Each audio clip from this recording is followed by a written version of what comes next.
नमस्कार दोस्तों, मैं हूं नीरज और आप देख रहे हैं सलाम इंडिया न्यूज।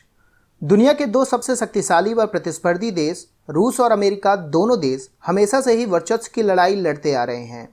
और ऐसे मौके बहुत ही कम देखने को मिले हैं जहां एक ही मुद्दे पर ये दोनों देश एक साथ आकर खड़े हुए हों। और इन दोनों ही देशों के अपने अपने मित्र देश हैं। इसका मतलब यह है कि दुनिया का कोई भी देश या तो अमेरिका के साथ है या फिर रूस के साथ है। लेकिन भारत यहाँ पर इकलौता ऐसा देश बन गया है जिसने इस बात को गलत साबित कर दिया है। जी हाँ दोस्तों, यहाँ पर भारत सरकार की एक बहुत बड़ी कूटनीतिक जीत हुई है। जानकारी के लिए हम आपको बता दें कि चीन के मुद्दे पर आज भारत के साथ अमेरिका और रूस दोनों ही साथ आकर खड़े हो गए हैं।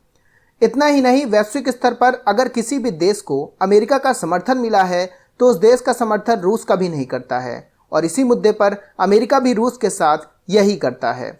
लेकिन यहाँ पर भारत पहला देश बन गया है जिसे यूनाइटेड नेशन में दोनों ही देशों का समर्थन हासिल है और इसे भारत की एक बहुत बड़ी कूटनीतिक कामयाबी मानना गलत नहीं होगा, क्योंकि भारत इकलौता ऐसा देश है जो खुलकर दोनों ही देशों को अपना मित्र देश बताता है। एशिया महाद्वीप में भारत इकलौता ऐसा देश है जो कूटनीतिक लिहाज के साथ साथ बाकी हर पहलू में भी अमेरिका और रूस दोनों ही देशों के लिए महत्वपूर्ण है। और जब बात कूटनीति की हो तो कहा जाता है कि कूटनीति में ना तो कोई किसी का दोस्त होता है और ना ही कोई किसी का दुश्मन, और उस समय की परिस्थितियां ये डिसाइड करती हैं कि कौन किसका दोस्त है और कौन किसका दुश्मन। और आज अमेरिका और रूस दोनों ही देशों के सामने ऐसी परिस्थितियां बनी हुई हैं कि दोनों में से कोई भी देश भारत के साथ अपने संबंधों को खराब नहीं करना चाहेगा। ऐसा हम इसलिए कह रहे हैं क्योंकि पिछले कुछ सालों से रूस अमेरिका द्वारा लगाए गए आर्थिक प्रतिबंधों की मार झेल रहा है और भारत, जो कि हमेशा से ही रूस के हथियारों का सबसे बड़ा आयातक देश रहा है, पिछले कुछ सालों में रूस के साथ बड़े बड़े रक्षा समझौते किए हैं और ये समझौते रूस के ऊपर लगे आर्थिक प्रतिबंधों के बीच उसकी अर्थव्यवस्था को मजबूत बनाने में बहुत हद तक सहायक सिद्ध हुए हैं।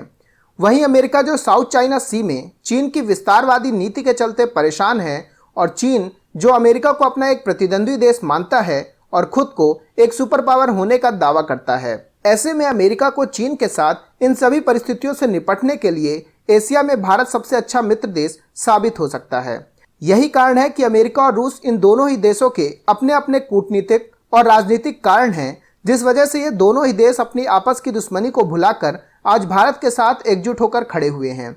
और सबसे बड़ी बात तो ये है कि भारत चीन के साथ चल रहे एलएसी मुद्दे पर रूस और अमेरिका दोनों के साथ अपनी रणनीति को तय करता है।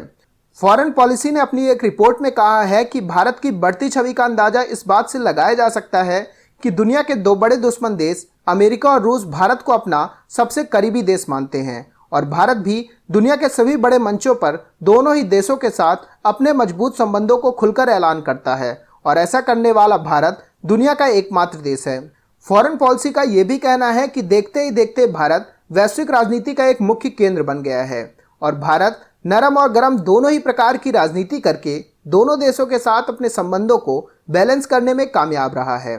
ऐसा इसलिए है क्योंकि जहां रूस के साथ रक्षा समझौते करने पर भारत को अमेरिका द्वारा मिली आर्थिक प्रतिबंधों की धमकी का जवाब भारत ने बिना किसी दबाव में आए दिया और साथ में अपनी आवश्यकताओं को अमेरिका को समझाया, वहीं दूसरी तरफ रूस के हथियार खरीदने पर अमेरिका ने जहां चीन और तुर्की के साथ दुनिया के कई देशों के ऊपर आर्थिक प्रतिबंध लगा रखा है, वहीं भारत ही एकमात्र ऐसा देश है जिसे अमेरिका अपने कार्ड्स कानून के तहत कोई भी आर्थिक प्रतिबंध नहीं लगाया है, क्योंकि भारत ने रूस और अन्य देशों से जितने भी हथियार खरीदे हैं वह सभी चीन के लिए एलएसी पर तैनात करके रखे हुए हैं। वहीं भारत चीन के मुद्दे पर अमेरिका के लिए अहम साबित हो सकता है। यही कारण है कि अमेरिका भारत के ऊपर किसी भी प्रकार के आर्थिक प्रतिबंधों को लगाने से बच रहा है। फॉरेन पॉलिसी ने यह भी कहा कि पाकिस्तान, आतंकवाद और साथ ही चीन के मुद्दे पर भारत के कड़े रवैये ने दुनिया के अन्य सभी देशों को भारत के प्रति अपनी मानसिकता बदलने के लिए मजबूर कर दिया है। तो दोस्तों, अभी के इस वीडियो में बस इतना ही। तमाम अपडेट्स के लिए आप बने रहिए सलाम इंडिया न्यूज के साथ।